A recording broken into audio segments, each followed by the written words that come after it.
தேவன் தாமே நம் அனைவரோட கூட இருந்து ஆசீர்வதிப்பாராக.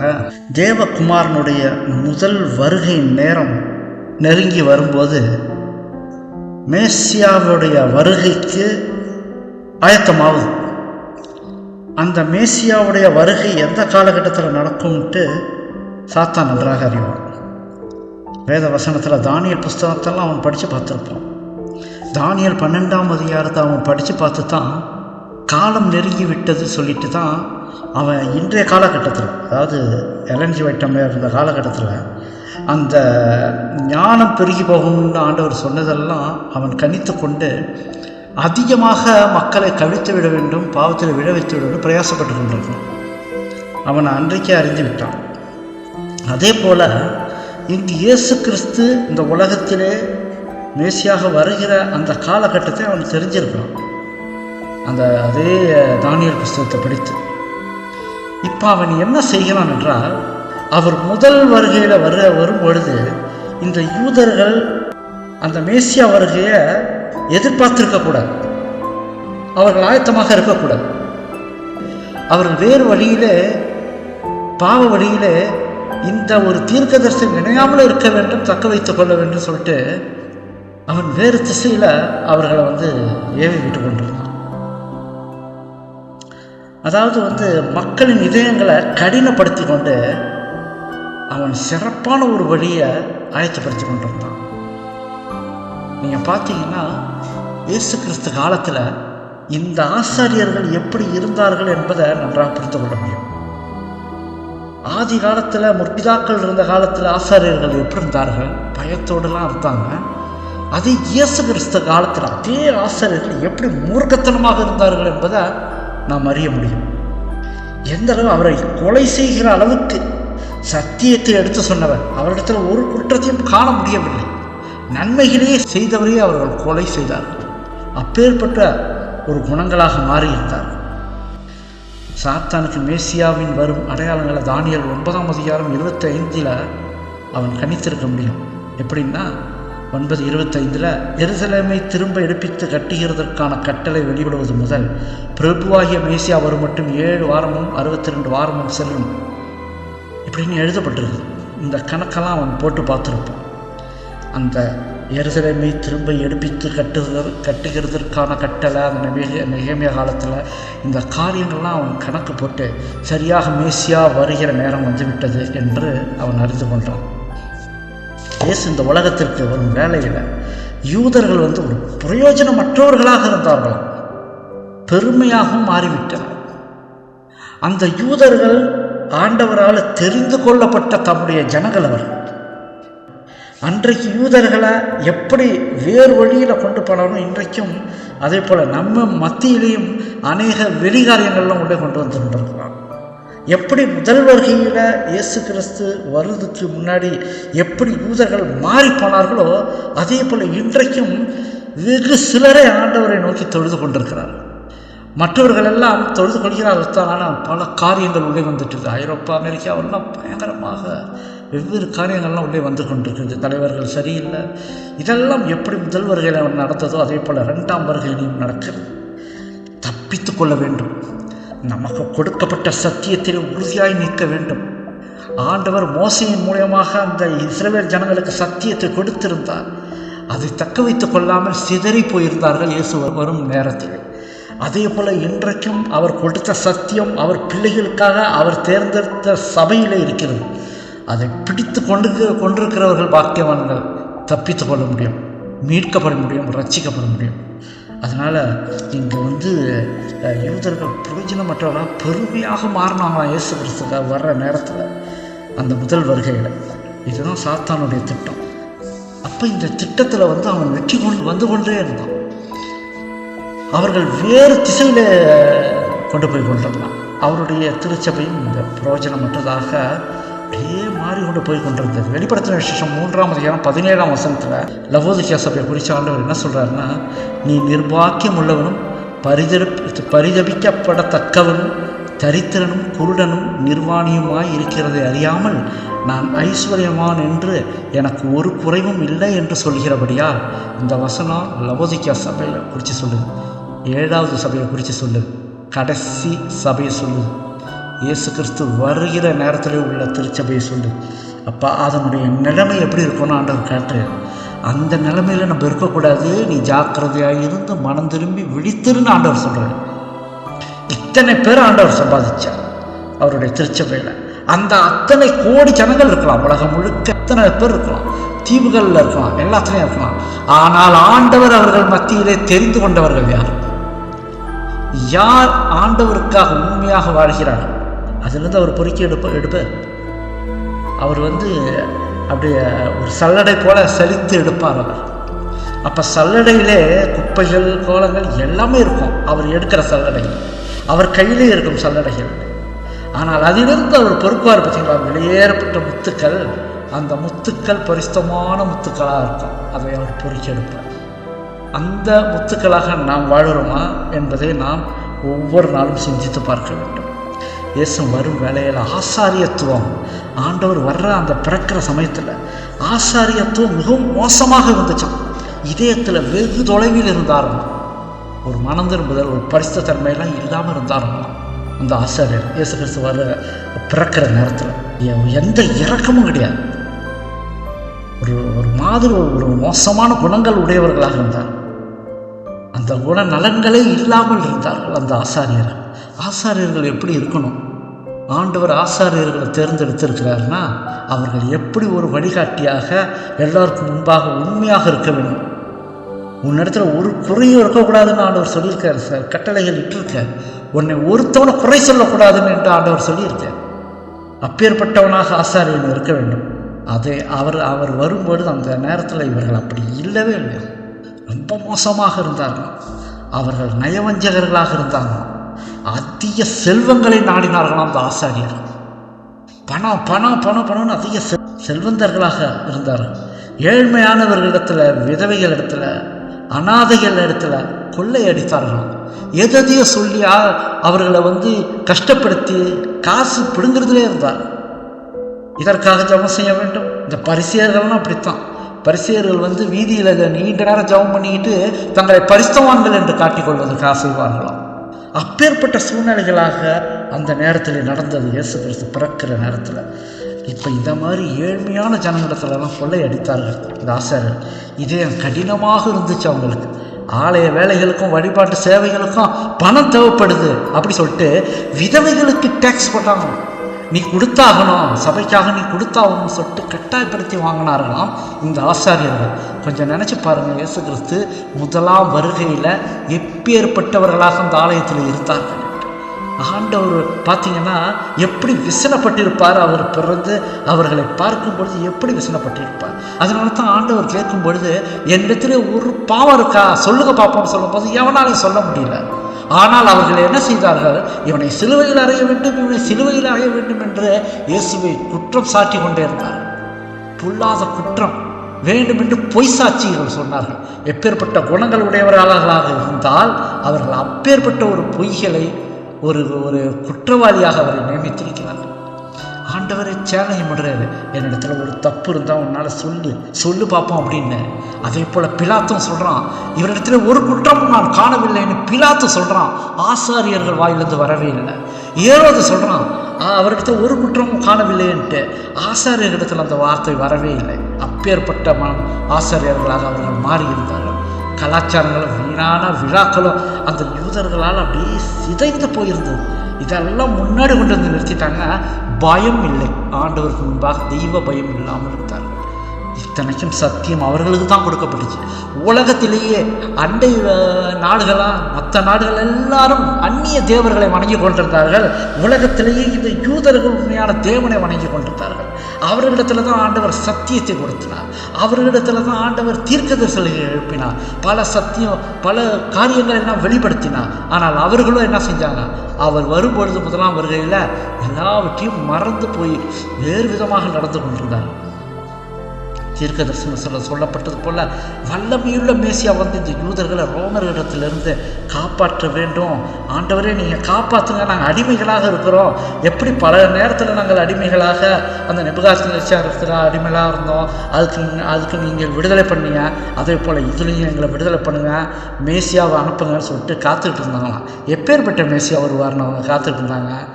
தாவீது ஒரு பெரிய ராஜா, அவன் கண்ட்ரோலில் இருந்தது அந்த இஸ்ரவேல். அப்போ எப்படிப்பட்ட ஒரு ராஜ்யமாக இருந்துச்சு, எல்லாரும் பயந்தானுங்க தாவீதை பார்த்து. அதே போல் சாலமோன் காலத்தில் பயங்கர சமாதானமான ஒரு காலமாக இருந்துச்சு. அவன் பெரிய ராஜாவாக இருந்தான், உலகமே அவனை பார்த்து வியக்கத்தக்கதாக அவன் முகம் எப்படி இருக்குதோ அவன் முக தரிசனத்தை தேடி நாடி வந்தார்கள் என்று பைபிளில் போட்டிருக்குது. அப்போ அப்பேற்பட்ட ஒரு காலம் போல இவர்களை விட மேன்மையான ஒருத்தவனை கொண்டு வருவார் கடவுள் அப்படி சொல்லிட்டு மனிதனாக ஒரு ராஜா வருவான்னு சொல்லிட்டு எதிர்பார்த்துட்டு இருந்தாங்க. மேசியா அப்படி தான் வருவார்னு எதிர்பார்த்துட்டு இருந்தாங்க. வந்து இந்த ரோம ராஜ்யத்தெல்லாம் அழிச்சு போட்டு பெரிய ஒரு ராஜ்யமாக கொண்டு வருவான் அப்படின்னு சொல்லிட்டு இவங்க எல்லாமே எதிர்பார்த்து கொண்டு இருந்தாங்க. மேசியாவுடைய வருகையை பற்றி இந்த யூதர்கள் தீர்க்க தரிசனத்தில் ஞானமாய் ஆராய்ந்து பார்த்திருந்தால் அவர்கள் எச்சரிக்கை அடைந்திருப்பாங்க. எப்படிப்பட்ட ஆண்டவர் முன்னாடியே சொல்லிட்டார் தீர்க்கதரிசிகள் மூலமாக எப்படி வருவார் மேசியா, அவர் குணநலங்கள் எப்படி இருக்கும், அவர் எப்படி இருப்பார் என்றதெல்லாம் முன்னாடி சொல்லிட்டார். அதை கொஞ்சம் ஆராய்ந்து பார்த்திருந்தாருங்கன்னா அந்த மேசியாவுடைய வருகை எப்படி இருக்கும் என்று தெரிந்திருப்பார்கள். யூதர்கள் வந்து இனி ரோமர்களுக்கு அடிமைகளாக இருக்கக்கூடாது, சாலமோன் விட பெரிய ஆள் வரணும்னு சொல்லிட்டு மிகுந்த ஆவலோடு எதிர்பார்த்துக்கிட்டு இருந்தாங்க அந்த யூதர்கள், கொள்ளாத யூதர்கள். காலம் வந்துச்சு, மேசியா பிறக்க போகிற காலம் வந்துச்சு. ரட்சகர் இந்த உலகத்தில் பிறக்க போகிற அநேக தேவதூதர்கள் என்ன செஞ்சாங்கன்னா மேசியாவுக்காக இந்த உண்மையாக யார் காத்திருக்கிறா அந்த உலகத்தில் சொல்லிட்டு இந்த உலகத்தை நோக்கி பார்த்து கொண்டிருந்தார்களாம். ஆனால் யாருமே இல்லையா அந்த நேரத்தில். இந்த மேசியாவின் வருகைக்காக காத்திருக்கிறவர்கள் யாருமே இல்லையா. யூதர்கள் மத்தியில் ஒருவர் கூட ரட்சகருக்காக காத்திருக்கவில்லை. தேவதூதர்கள் அதை பார்க்கும்பொழுது ஆச்சரியப்பட்டார்களாம். நினைக்க பாருங்க, அவர் முதல் வருகையில் அவருடைய வருகையை குறித்து ஆண்டவர் பல தீர்க்கதரிசிகள் மூலமாக முன்னாகவே சொல்லிவிட்டார். இப்படித்தான் நான் வருவேன், அடையாளங்களை சொல்லிவிட்டார். அதே போல 2வது வருகையிலும் ஆண்டவர் இப்படிதான் வருவேன், இதற்கு முன்னாடி இந்தந்த அடையாளங்கள் இருக்கும் சொன்னது. அப்ப அந்த காலத்தில் யாருமே ஆண்டவரை எதிர்பார்த்து காத்திருக்கவில்லை, தங்கள் போக்கிலே போய் கொண்டிருந்தார்கள். இன்றைக்கும் பாருங்க, ஒரு சிறிய கூட்டம் தான் காத்திருக்கிறது, அநேகர் உலகத்தோடு அப்படியே மெய்மறந்து போய் கொண்டிருக்கிறார்கள். ஆனால் முதல் வருகையில் வந்தாரா இல்லையா, இயேசு கிறிஸ்து பிறந்து வந்தாரா இல்லையா, அதே போல 2வது வருகையிலும் வருவாரா இல்லையா. முதல் வருகையில் யாரும் எதிர்பார்த்தார்களா இந்த நேரத்தில் வருவார்ன்ட்டு? யாருமே அவங்களை எதிர்பார்க்கல, யாரும் அதை பற்றி அனாசியப்படுத்தியிருந்தார்கள். 2வது வருகையிலும் அதே போல நடக்கும். வருவார் என்று நாங்கள் அறிவோம், ஆனால் இவ்வளவு சீக்கிரத்தில் வருவார் என்று எங்களுக்கு தெரியாமல் போய்விட்டது என்று அநேகர் சொல்வார்களாம், நிறைய பேர் சொல்லுவாங்களாம். அப்போ எப்பேற்பட்ட ஒரு வருகையாக எதிர்பார்க்காத அவர் அந்த ஒரு காலத்தில் அவர் வந்துடுவார் அப்படின்னு சொல்லப்படுது. இரட்சகருக்காக நாம் காத்திருக்க வேண்டும், ஜாக்கிரதையோடு காத்திருக்க வேண்டும் என்று தான் இங்கே ஆண்டவர் சொல்கிறார். யூதர்கள் மத்தியில் ஒருத்தவர் கூட இரட்சகருக்காக காத்திருக்கவில்லை, தங்கள் போக்கிலே வாழ்ந்து கொண்டிருந்தார்கள். தங்கள் பாவங்களுக்காக ஆடுகளை செலுத்தினார்கள், மிருகங்களை எல்லாம் செலுத்தி கொண்டிருந்தார்கள். ஆனால் ஒரு தேவ ஆட்டுக்குட்டியானவர் வந்து பிறந்திருக்கிறார், அதை கூட அவர்கள் புரிந்து கொள்ள முடியவில்லை. இப்படிப்பட்ட ஒரு சூழ்நிலையாக அந்த நேரத்தில் இருந்தது. பரிசேயர்கள் மனுஷர்கள் தங்களை காண வேண்டும் சொல்லிட்டு தேவன் மனிதர்கள் என்று தங்களை காட்டிக்கொண்டு அந்த ரோட்டிலலாம் நின்றுக்கிட்டு பெரிய நீண்ட நேரம்லாம் ஜெபம் பண்ணிட்டு இருப்பாங்க. அப்பேற்பட்ட ஒரு சூழ்நிலை, தங்களையே மேன்மைப்படுத்தி கொண்டு தங்களையே ஒரு பெரிய பரிசுத்தவான்கள் என்று காட்டி கொண்டிருந்தார்கள். அப்பேற்பட்ட சூழ்நிலை இயேசு கிறிஸ்து பிறக்கும் பொழுது இருந்தது. மற்ற தேசத்தார அந்நிய தெய்வங்களை வணங்கி கொண்டிருந்தாங்க. இயேசுவின் முதல் வருகையை யாருமே இந்த உலகமே அறியாத ஒரு சூழ்நிலையாக இருந்தது. யூதர்கள் ஒன்றை மட்டும் ஆராயாமல் விட்டுவிட்டார்கள். ஏசாயா 7ஆம் அதிகாரம் 14ஆம் வசனம், ஏசாயா 7:14, ஆதலால் ஆண்டவர் தாமே உங்களுக்கு ஒரு அடையாளத்தை கொடுப்பார், இதோ ஒரு கன்னிகை கர்ப்பவதியாகி ஒரு குமாரனை பெறுவாள், அவருக்கு இம்மானுவேல் என்று பெயரிடுவார். இதே மத்தேயுல இருக்கா தேவதூதன், அதே வார்த்தை தேவதூதன் சொல்கிறான் பாருங்க, காபிரியல் தூதன் வந்து சொல்கிறான் பாருங்க. அங்கே ஏசாயா தீர்க்கதரிசியில் இதே வார்த்தை தான் அங்கே சொல்லப்பட்டுச்சு. அதே வார்த்தை இயேசு கிறிஸ்து பிறக்கும் பொழுது, கரெக்டாக பிறக்கும் பொழுது அந்த சற்று முன்னதாக அந்த தேவதூதன் வந்து சொல்கிறான் பாருங்கள். ரெண்டும் கம்பேர் ஆகுது பாருங்கள். அந்த வசனம் மட்டுமல்ல, அநேக வசனங்கள் ஆண்டவருடைய வருகை பற்றி சொல்லுது. ஏசாயா 53ஆம் அதிகாரத்தில் எங்கள் மூலமாக கேள்விப்பட்டது விசுவாசித்தவன் யார், கர்த்தருடைய புயம் யாருக்கு வெளிப்பட்டது அப்படின்லாம் சொல்லப்படுது. மெய்யாகவே நம்முடைய பாடுகளை ஏற்றுக்கொண்டு நம்முடைய துக்கங்களை கர்த்தர் அவர் சுமந்தார். நாம் அவர் தேவனால் அடிபட்டு வாதிக்கப்பட்டு சிறுமைப்பட்டவர் என்று எண்ணினோம். நம்முடைய மீறுதல்களின் நிமித்தம் அவர் காயப்பட்டு நம்முடைய அக்கிரங்களின் நிமித்தம் அவர் நொறுக்கப்பட்டார். இதெல்லாம் மேசியாவை குறித்து சொல்லப்படுது பாருங்க. 53ஆம் அதிகாரம் முழுவதுமாக மேசியா எப்படி இருப்பார் என்று, நொறுக்கப்பட்டு காயப்பட்டு. அப்படி இவர்களை என்ன எதிர்பார்த்தாங்க? பெரிய ராஜா போல வருவார். ராஜா நொறுக்கப்படுவாரா, காயப்படுவாரா? யோசிச்சு பாருங்க. இன்றைக்கு நமக்கு புரிகிறது அந்த மேசியா எப்படிப்பட்டவராக இருந்தாருன்ட்டு. ஆரம்பத்திலே சொல்லப்பட்டிருந்தது. ஆனால் அந்த யூதர்களுக்கு இதை கூட புரிந்து கொள்ள முடியவில்லை. அப்ப அந்த ஏசாயா அந்த 53ஆம் அதிகாரம் சொல்லப்பட்டது போல சரியாக நடந்ததா இல்லையா? பார்த்தீங்கன்னா இயேசு கிறிஸ்து காலத்துல முன்னாடியே முன்கூட்டியே சொல்லப்பட்ட தீர்க்க தரிசனம் 100க்கு 100 சரியாக நடந்தது. அவர் காயப்பட்டார், நொறுக்கப்பட்டார். அதே யூதர்களால் நொறுக்கப்பட்டார். நாம் எல்லாரும் ஆடுகளைப் போல வழி தப்பி திருந்த அவனவன் தன் வழியிலே போனோம். கர்த்தரோ நம்ம எல்லாருடைய அக்கிரமத்தையும் அவர் மேல் விழ பண்ணினார். முன்னாடியே சொல்லப்பட்டுருச்சு. அவர் நெருக்கப்பட்டும் ஒடுக்கப்பட்டும் இருந்தார். ஆனாலும் தம்முடைய வாயை அவர் திறக்கவில்லை. திறந்தார வாயை வேதாந்தத்தில் படித்து பார்த்தீங்கன்னா அவர் மௌனமாகவே நின்றுருந்தார். சில நேரத்தில் பதில் சொல்கிறார், ஆனால் முக்கால்வாசி மௌனமாகவே நின்று கொண்டிருந்தார். அவர்கள் பொய் சாட்சி கூறிக்கொண்டிருந்தார்கள், மௌனமாக நின்று கொண்டிருந்தார். இடுக்கணிலும் நியாய தீர்ப்பிலும் இருந்து அவர் எடுக்கப்பட்டார். அவருடைய வம்சத்தை யாரால் சொல்ல முடியும்? ஜீவனுள்ளோருடைய தேசத்திலிருந்து அறுப்புண்டு போனார். என் ஜனத்தின் மீறுதல் நிமித்தம் அவர் வாதிக்கப்பட்டார். நம்முடைய மீறுதல் நிமித்தம் அவர் வாதிக்கப்பட்டார். துன்மார்க்கரோட அவருடைய பிரேத குழியை நியமித்தார்கள். இப்படியெல்லாம் அந்த வசனம் சொல்லிக்கிட்டே போகுது. முன்கூட்டியே சொல்லப்பட்டுருச்சு. முன்கூட்டியே ஆண்டவர் மேசியா இப்படித்தான் இருப்பார், இப்படித்தான் மரணத்துக்குள்ளாக போவார், எப்படி நம்மை மீட்பார், அவர் எப்படி மீட்பராக இருப்பார், இதெல்லாம் நம்மளை மீட்பதற்காக அவர் பலியாவார் என்பதே அந்த ஏசாயா புஸ்தகத்தில் முன்கூட்டியே சொல்லப்பட்டு விட்டது. இப்போ இந்த ஏசாயா புஸ்தகம் எப்படி அவர்கள் ஒரு சமயம் படிச்சிருக்க மாட்டாங்க, கவனமாக இருந்து போயிருக்கலாம் அப்படின்னு நம்ம நினைக்கலாம். ஆனால் இயேசு கிறிஸ்து ஒரு ஆலயத்திலே எந்த சூழலை எடுத்து வாசித்தார் தெரியுதா உங்களுக்கு? எந்த சூழலை திறந்து வாசித்தார்? அவர் ஆலயத்தில் ஒரு சுருளை எடுத்து வாசித்தார். ஏசாயா புஸ்தகத்தில் இந்த அதிகாரத்தை நம்ம படித்தோம்னா இதை தான் வாசித்து காட்டினார் இயேசு கிறிஸ்து. அப்போ அந்த சுருள் அந்த காலத்தில் இருந்ததா இல்லை? இது ஒன்றே சாட்சி. பல காலகாலமாக அது ஏசாயா காலத்திலிருந்து அது பத்திரமாக ஆண்டவர் வைத்திருக்கிறார். அது ஆலயங்களிலே அது வாசிக்கப்பட்டிருக்கிறது. இப்படி நொறுக்கப்படுகிறவரே தன்னை குறித்தே அவர் வாசிக்கிறார். எல்லாவற்றையும் அவர் முன்கூட்டியே காட்டுறார். இதுதான் நான் தான் அவர், நீங்கள் காத்துட்டு இருக்கீங்க மேசியா, அவர் தான் நான் அப்படின்ட்டு ஆண்டவர் காட்டுறார். மீகா 5:2 அவரை பற்றி போட்டிருக்கு. சகரியா 9ஆம் அதிகாரம் 9 அவரை பற்றி எழுதியிருக்கு. அவர் கழுதையின் மேலே வருவார் அப்படின்லாம் முன்னாடியே எழுதப்பட்டுருச்சு. சங்கீதம் 22ஆம் அதிகாரம் 1, 6, 7, 8 18ஆம் வசனம் வரைக்கும், என் தேவனை ஏன் என்னை கைவிட்டு எனக்கு உதவி செய்யாமலும் நான் கதறி சொல்லும் வார்த்தைகளை கேளாமலும் ஏன் தூரமாக இருக்கிறீர்? இந்த வார்த்தைலாம் இயேசு கிறிஸ்து சிலுவையில் தொங்கும்போது ஏன் என்னை கைவிட்டீர் என்று சொன்னார். அங்கு சங்கீதத்தில் தாவீது மூலமாக முன்கூட்டியே எழுதப்பட்டு விட்டது. நானும் ஒரு புழு, மனுஷன் அல்ல, மனுஷரால் நிந்திக்கப்பட்டும் ஜனங்களால் அவமதிக்கப்பட்டும் இருக்கிறேன். என்னை பார்க்கிறவர்கள் எல்லாரும் என்னை பரியாசம் பண்ணி உதட்டை பிதுக்கி தலையை குலுக்கி கர்த்தர் மேல் நம்பிக்கையாக இருந்தானே அவர் இவனை விடுவிக்கட்டும். இதை தாங்க இயேசு கிறிஸ்து சிலுவையில் தொங்கிட்டு இருக்கும்போது கீழே உள்ள ஜனங்க பார்த்து பேசணும். தாவீதுகிட்ட சொல்லப்பட்டுருச்சு, முன்கூட்டியே சொல்லப்பட்டுச்சு. அநேகம் காளைகள் என்னை சூழ்ந்திருக்கிறது, பாசான் தேசத்து பலத்த எருதுகள் என்னை வளைந்து கொண்டது. பீறி கர்ச்சிக்கிற சிங்கத்தை போல் என் மேல் தங்கள் வாயை திறக்கிறார்கள்.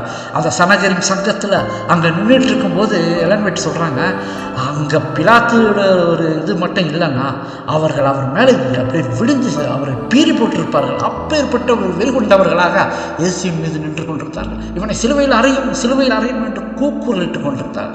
எந்த மூர்க்க வெறித்த குணத்தோடு அவர் நின்று கொண்டார். இதைத்தான் இங்கே சொல்கிறார் தாவீது, பீறி கர்ச்சிக்கிற சிங்கத்தை போல் என் மேல் தங்கள் வாயை திறக்கிறார்கள்.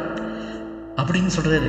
என் பலன் ஓட்டை போல் காய்ந்தது, என் நாவு மேல்வாயோடு ஒட்டி கொண்டது, என்னை மரணத்தூளில் போடுகிறேன். நாய்கள் என்னை சுமந்திருக்கிறது, பொல்லாதவர்களின் கூட்டம் என்னை வளைந்து கொண்டது, என் கைகளையும் என் கால்களையும் உருவ குத்தினார்கள். பார்த்தீங்களா, முன்னாடியே சொல்லிட்டார். உருவ குத்தின ஆணிகளால் அடிக்கப்பட்டது முன்னாடியே சொல்லப்பட்டது. என் எலும்புகளை எல்லாம் நான் எண்ணலாம். அவர்களை என்னை நோக்கி பார்த்து கொண்டிருக்கிறார்கள். என் வஸ்திரங்களை தங்களுக்குள்ளே பங்கிட்டு என் உடையின் பேரில் சீட்டு போடுகிறார்கள். சீட்டு போட்டாங்களா இல்லையா? முன்னாடியே சொல்லப்பட்டுச்சு.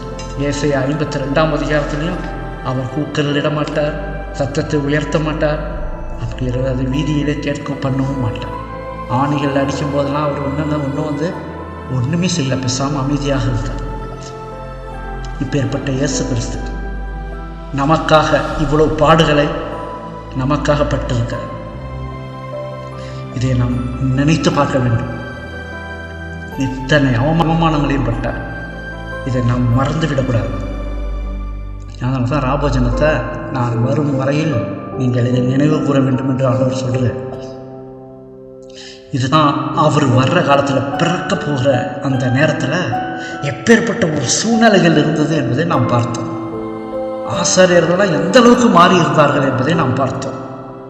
அவர் போதனைகள் கொடுக்கும்போது ஆசாரியர்கள்லாம் மனமாறவில்லை. ஏழ்மையானவர்கள், ஏங்கி நின்று கஷ்டப்படுகிறவர்கள் அநேகர் அவரை ஏற்றுக்கொண்டார்கள். பெரிய பெரிய ஆட்கள்லாம், ஒரு பெரிய ஆளாக வாழ்ந்து கொண்டு இருந்தவர்கள் எல்லாம் அவரை அறிந்து கொள்ளவே இல்லை. அவரை அறியாமலே போய்விட்டார்கள். எலன் ஒயிட் சொல்கிறாங்க, இந்த மாதிரி ஆட்கள் திரும்ப உயிர் தெழுந்து அந்த நியாயத்துக்குள்ள நிற்பாங்கன்னு போட்டிருக்கு. ஆசாரியர்கள் அந்த இயேசு கிறிஸ்து காலத்தில் அவரை கொலை செய்தார் பார்த்தீங்கன்னா, அவர்களெல்லாம் நியாயத்திற்குள்ள நிற்பாங்க. ஜட்ஜ்மெண்ட் நேரம் அங்கே வந்துடும். அதனால தான் தேவதூதர்கள் நம்ம செய்கிற பாவங்கள் எல்லாவற்றையும், எல்லா காரியங்களும் கூர்ந்து கவனித்து பதிவு செய்து கொண்டிருக்கிறார். எதற்கு பதிவு செய்கிறார் தெரியுமா? நுணுக்கமாக பதிவு செய்கிறார்கள். எதற்கு தெரியுமா? ஜட்ஜ்மெண்ட்டுக்கு வந்துடும். ஜட்ஜ்மெண்ட்டில் ஆச்சரியமாக இருக்குமா, இவ்வளவு கூர்மையாக நம்மளை பதிவு செய்திருக்கிறார்களே.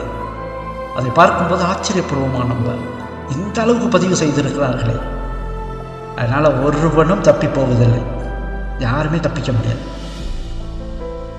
நாம் ஜாக்கிரதையாக இருந்து மனம் திரும்பி ஆண்டவருடைய பரிசுத்தத்துக்குள்ளே வாழ வேண்டும். தேவன் தாமே நம் அனைவரோடு கூட இருந்து ஆசீர்வதிப்பாராக. ஆமென்.